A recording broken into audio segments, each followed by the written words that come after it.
Hello बच्चों, सुप्रभात। मैं वीरेंद्र यादव आप सभी का TMIS होम बेस्ड एजुकेशन में हार्दिक स्वागत करता हूँ। तो बच्चों, आज हम आपकी हिंदी जो व्याकरण है उसमें अगला चैप्टर पढ़ेंगे। तो इससे पहले हमने जो चैप्टर पढ़ा था उसका नाम था उपसर्ग। उपसर्ग हमने अच्छे से समझ लिया था। आज जो हम पढ़ेंगे वो है प्रत्यय। तो प्रत्यय क्या होता है आज हम डिटेल में अच्छे से विस्तार में जानेंगे। प्रत्यय प्रत्यय किसे कहते हैं? प्रत्यय वे शब्द होते हैं जो कि शब्दों में पीछे लगाए जाते हैं और उसका अर्थ बदल देते हैं। हमने उपसर्ग पढ़ा था। उपसर्ग क्या होता है? वाक्यों में आगे लगता है, आगे की तरफ, और प्रत्यय क्या होता है? पीछे की तरफ। जैसे कि उपसर्ग आगे लगकर उसका अर्थ बदल देता है, उसी तरीके से प्रत्यय क्या होता है? शब्दों में पीछे लगता है और उसका पूरा अर्थ बदल देता है।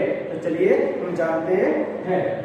प्रत्यय जो शब्दांश शब्दों के अंत में लगकर उनके अर्थ को बदल देते हैं वे प्रत्यय कहलाते हैं। मतलब कोई भी एक शब्द ले लीजिए, यदि उसके पीछे जो प्रत्यय शब्द है यदि वो जोड़ दिए जाए तो उनका अर्थ बदल जाता है।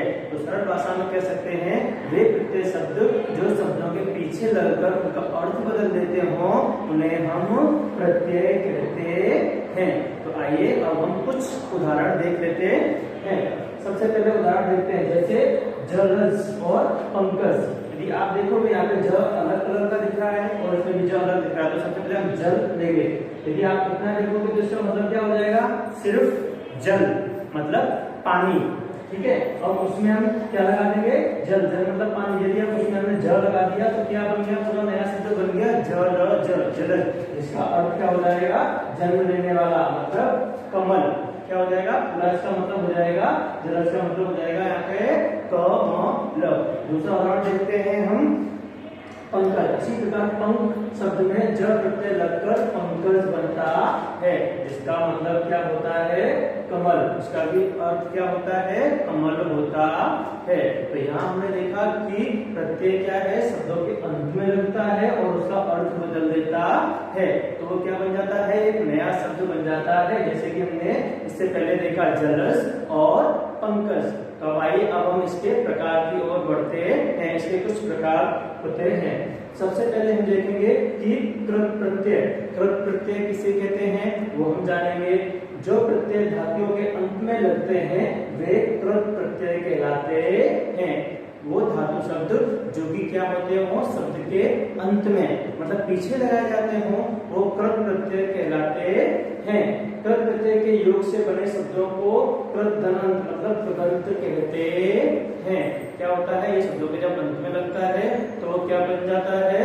कृदंत बन जाता है। जैसे कि हमने जाना कृत प्रत्यय। अब आइए अब इसके हम थोड़े उदाहरण देख लेते हैं। जैसे कि राखन धनहारा। क्या बना? राखन हारा। यहाँ पे हमने देखा हारा क्या है? कृत प्रत्यय है जो कि राखन में लग के क्या नया शब्द बना? राखन हारा। उसी तरीके से अगला शब्द है घट धन इया। घट धन इया मिलके क्या बनते हैं? घटिया। तो क्या बना? एक नया शब्द बना। तो ये भी क्या है? कृत प्रत्यय में माना जाएगा। उसी तरीके से अगला है लिख धन आवट। लिख का अर्थ अलग होता है लिखना, और आवट का मतलब अलग होता है। यदि दोनों को मिला दिया जाए तो कौन सा नया शब्द बन जाएगा?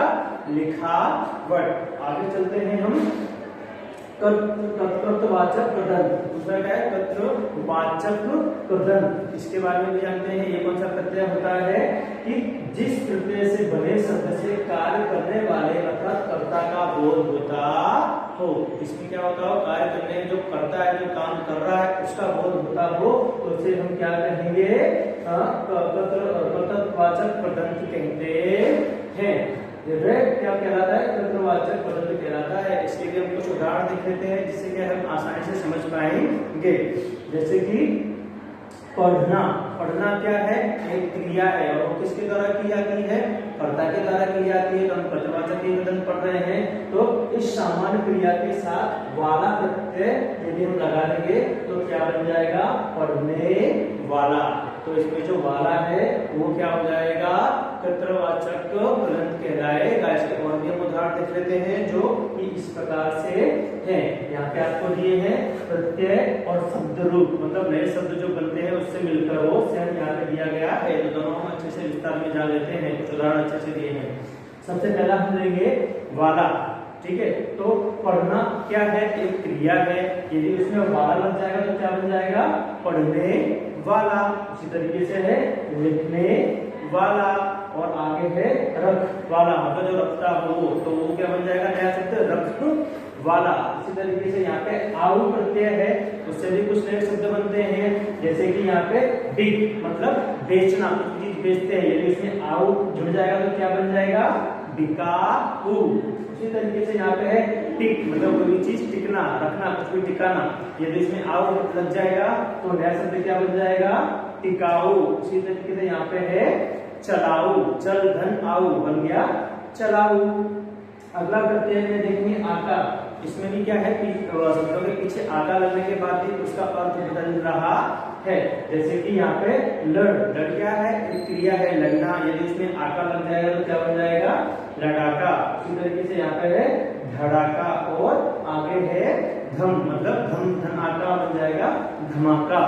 उसी तरीके से इस तरह की आपको दिए हैं प्रत्यय, जैसे कि हारा, तो यहाँ पे है राखन धन हारा, क्या बन गया, राखन हारा। खेवन धन हारा, खेवन हारा। पालन धन हारा, क्या बन गया, पालन हारा। तो ये हम देख रहे हैं कि शब्दों के पीछे लग रहा है हारा, और उसका क्या हो रहे हैं, पूरा का पूरा अर्थ बदल रहे हैं। उसी तरीके से यहाँ पे है आग, तो उसका बन जाएगा तैर धन आग बन जाएगा तैराक। आगे दिया गया है आड़ी, तो अन धन आड़ी अनाड़ी हो जाएगा, खिल धन आड़ी खिलाड़ी हो जाएगा।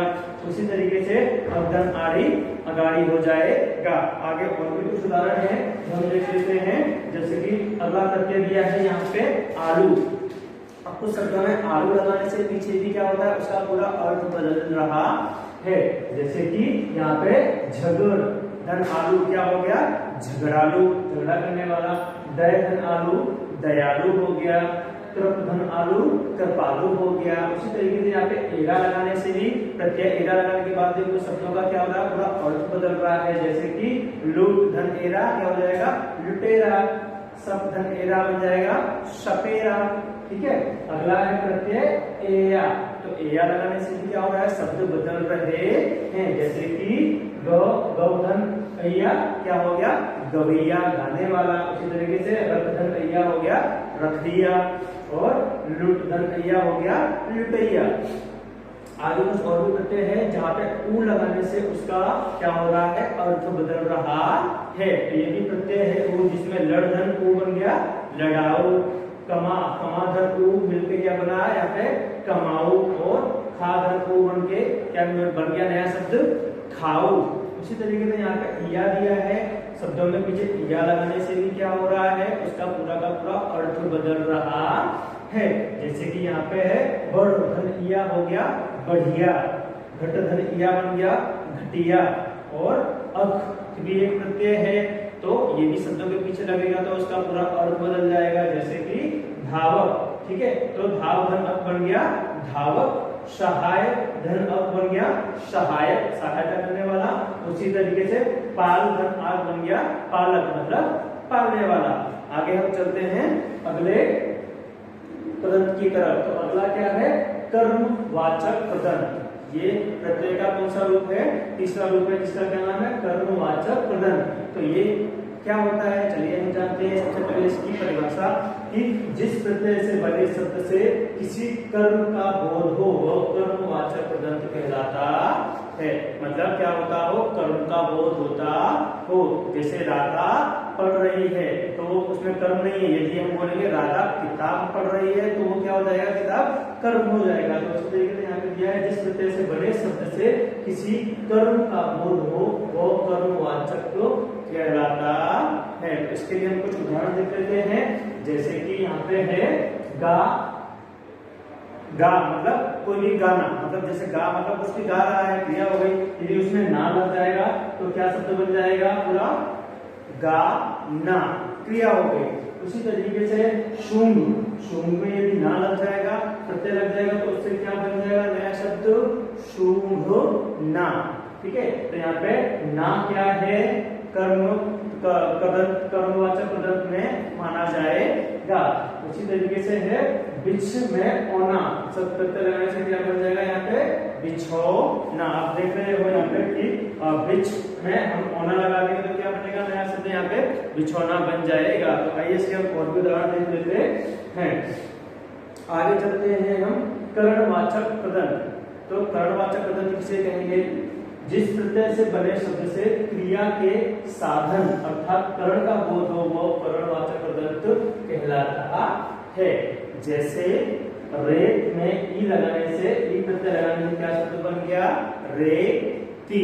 ठीक है, रेत अगर देखेंगे तो क्या हो जाएगा शब्द बन जाएगा, यदि उसमें ई लग जाएगा तो वो पूरा क्या बन जाएगा रेती।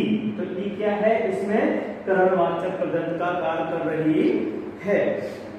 आगे इसके हम अच्छे से उदाहरण देख ले रहे हैं उसके प्रत्यय के साथ में। जैसे कि सबसे पहला प्रत्यय दिया है आ, यदि हम पीछे लगा देंगे तो क्या हो जाएगा उसका पूरा का पूरा सेम अर्थ बदल जाएगा। जैसे कि भट धन का, तो क्या भट का, भूल धन आ हो गया भूला। ठीक है, यहाँ पे झूल धन आ हो गया झूला। उसी तरीके से अगला प्रत्यय है ऊ लगाने से भी क्या होगा शब्द का पूरा अर्थ बदल जाएगा। जैसे झाड़, झाड़ हम सभी जानते हैं पेड़ कहते हैं, यदि उसमें ऊ लग जाएगा तो क्या हो जाएगा वो झाड़ू, पूरा अर्थ बदल रहा है यहाँ पे। उसी तरीके से है यहाँ पे नी, यदि शब्दों में पीछे नी लग रहा है, नी प्रत्यय लगेगा तो भी उसका अर्थ बदल जाएगा। जैसे कि धौक नी, करत नी, सुमिर नी। उसी तरीके से कुछ और भी प्रत्यय शब्द यहाँ पे दिए हैं जैसे ई, तो जैसे हमने पहले देखा था रेत धन ई रेती, फांस धन ई फांसी, भार धन ई बन गया भारी। उसी तरीके से नीचे है न प्रत्यय, न का भी शब्द बनते हैं बेल धन अ बन गया बेलन, झाड़ धन अन बन गया झाड़न और बंध धन न बन गया बंधन। आगे चलते हैं हम भाववाचक कृदंत। तो भाववाचक कृदंत किसे कहते हैं वो भी हम जान ले रहे हैं कि जिस प्रत्यय से बने शब्द से भाव अर्थात क्रिया के व्यापार का बोध हो वो भाववाचक कहलाता है। तो इसके भी कुछ उदाहरण देखेंगे तभी हमको समझ में आएगा। तो चलो देख लेते हैं इसके उदाहरण। जैसे कि सजा में हमने क्या लगाया आवट।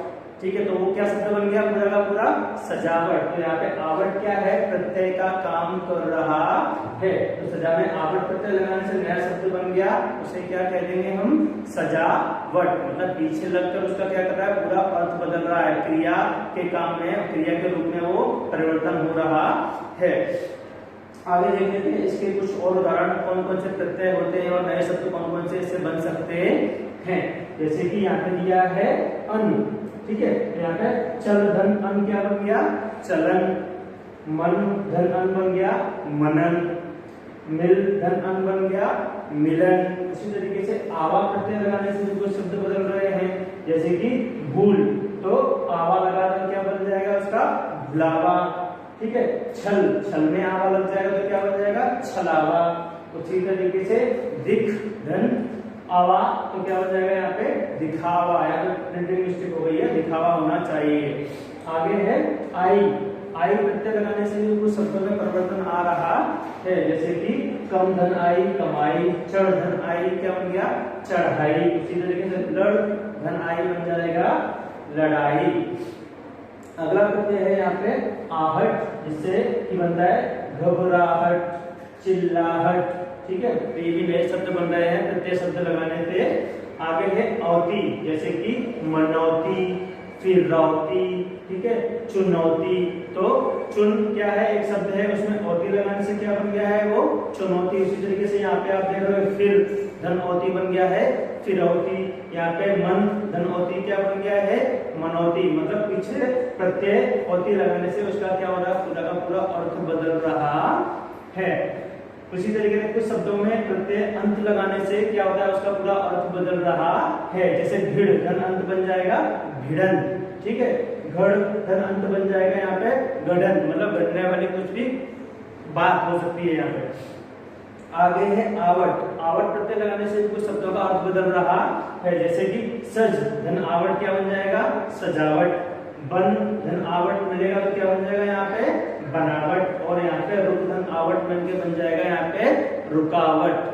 तो आगे चलते हैं हम और अगला देखते हैं क्रियावाचक कृदन, मतलब क्रियावाचक जो क्रिया के रूप में काम करता हो, क्रिया में लगता वो कौन सा होगा, जिस प्रत्यय से बने शब्द से क्रिया के होने का भाव प्रकट हो वो क्रियावाचक कृदंत कहलाता है। क्या होता हो उसमें, क्रिया का भाव उत्पन्न हो रहा हो उसे हम कहेंगे क्रियावाचक कृदंत।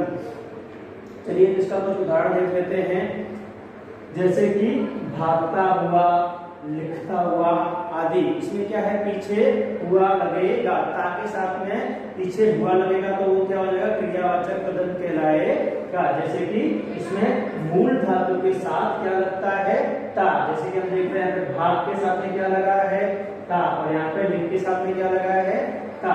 तो मूल धातु के साथ में ता लगाकर क्या होता है, बाद में हुआ लगा देने से क्या होता है, वो वर्तमान कालीन क्रियावाचक कृदंत बन जाता है। तो इसके कुछ और उदाहरण देख लेते हैं हम, अच्छे से समझ में आ जाएगा हमको। जैसे कि प्रत्यय यहाँ पे दिया है ता, ठीक है, तो ता यदि लगा देंगे तो उससे भी अर्थ बदलेगा प्रत्यय में। जैसे कि डूब क्रिया है, ता लग गया तो क्या बन गया यहाँ पे, डूबता, बहता, ठीक है, रमता, यहाँ पे चलता। तो यहाँ पे आप देख रहे हो कि ता प्रत्यय लगाने से शब्द का पूरा अर्थ बदल रहा है क्रिया। उसके बाद या, ठीक है, तो या लगाने से भी शब्दों में परिवर्तन हो रहा है, जैसे कि खो या, ठीक है, वो या। आगे है कर लगाने से भी बदल रहा है, जा कर, यहाँ पे देख कर। और भी कुछ प्रत्यय दिए हैं यहाँ पे तो, इसमें त लगाने से क्या हो रहा है, उसका अर्थ बदल रहा है, जैसे पढ़ता हुआ।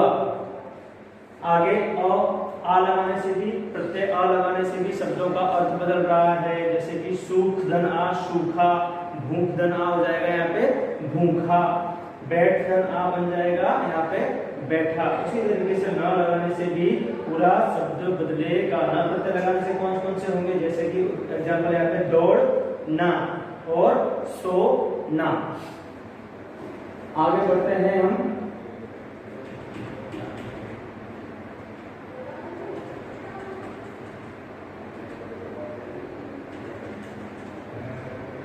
बच्चों, तो यहाँ पे हमने प्रत्यय अच्छे से समझ लिया है। यदि यहाँ पे आपको कुछ परेशानी हो या कुछ समझ में ना आ रहा हो तो आप मुझे कमेंट बॉक्स में पूछ सकते हैं।